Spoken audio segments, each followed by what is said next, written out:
சாட்சியா சாட்சியா இருந்தா எவ்வளவு பெரிய சந்தோஷம் தெரியுமா?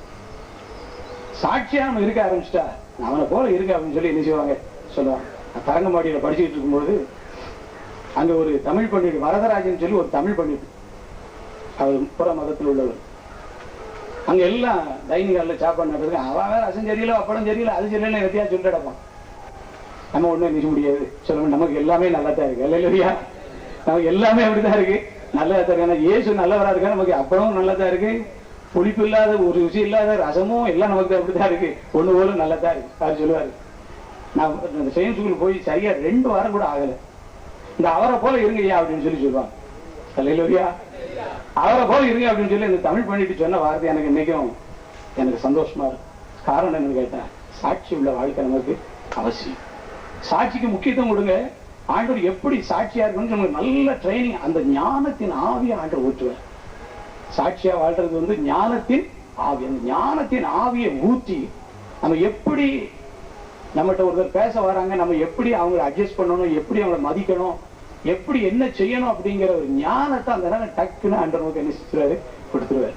அதனால இதெல்லாம் பெரிய பெரிய சப்ஜெக்ட், இதெல்லாம் பேசுறது, ஒவ்வொரு சப்ஜெக்டும் பேசுறது ஒரு நாள் எல்லாம் காணாது. இருந்தாலும் நீங்க எல்லாம் தேர்னவங்களா இருக்கனால உங்களுக்கு யூகேஜில போகாம நிறைய காலேஜ் ஸ்டாண்டர்ட் சொல்லிட்டு போயிட்டு இருக்காங்க. அல்லேலூயா, அல்லேலூயா. மூன்றாவது படி என்னன்னு கேட்டா, சாட்சியா வாழ. சாட்சியா வாழ்றது துணை செய்கிறவர் பரிசுத்த ஆவியானவர். அவர் இல்லாம முடியவே முடியாது. அவர் எல்லாம் ஒண்ணு நடக்காது.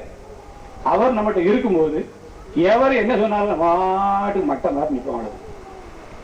எவன் நம்ம என்ன யாசனாலும் சரி அதெல்லாம் கண்டுக்கிடவே மாட்டோம். என்னத்தை முட்டை கட்டி நமக்கு எழுதினாலும் சரி தூரத்துக்கு போடுவோம். எவன் நமக்கு என்னத்தை பேசினாலும் சரி, என்னத்தையோ பேசிட்டாக்காப்பா, யாரையோ பேசிட்டு நமக்கு என்னப்பா அப்படின்னு சொல்லி நம்ம விட்டுருவோம். கருத்தரை பார்த்து கரெக்டா காத்த பிடிச்சி நினைச்சு வரவன திருக்குன்னு திரிக்கிறவன், நமக்கு விரோதமா நிற்கிறவன ஒருத்தனை விட மாட்டார். 3வது படி என்னது? சாட்சி. 4வது படி என்னன்னு கேட்டீங்கன்னா, ஃபெல்லோஷிப், ஐக்கியம். இது ஒரு ஃபெல்லோஷிப், இது ஒரு ஃபெல்லோஷிப். ஐக்கியம் ரொம்ப அவசியம். முதல் காரியம் எப்படி முக்கியமோ, 2வது ஸ்டெப் 3வது ஸ்டெப் எப்படி முக்கியமோ, அதே போல 4th ஸ்டெப் ரொம்ப முக்கியம். 4வது படி ரொம்ப முக்கியம். என்னன்னு கேட்டா என்னது? ஐக்கியம். என்னது? ஐக்கியம். முட்டு கட்டாதீங்க. நிறைய பாருங்க, முட்டு கட்டிட்டீங்கன்னா அந்த முட்டு கட்டுறது ஒரு பெரிய நோய். அப்படி ஒருவேளை கெட்டிட்டாலும் டக்குன்னு அந்த முட்டை உழைச்சி விட்டோன்னு வெளிய நம்ம இப்படி கெட்டிட்டோன்னு சொன்னா கடைசியில ஒரு காலத்துல எங்க கெட்டுவான்? கண்ணு ஒண்ணு பிறகு அது மேல விளக்கம் சொல்ல விரும்பல. இதெல்லாம் நீங்க கோபமா எடுத்துக்கிட விட கொஞ்சம் சீரியஸா சில வார்த்தைகள் இருக்கத்தான் செய்யும். ஆனா உங்களுக்கு யோசிச்சு பாருங்க, ரொம்ப நன்மையா என்ன செய்யும், மாறும்.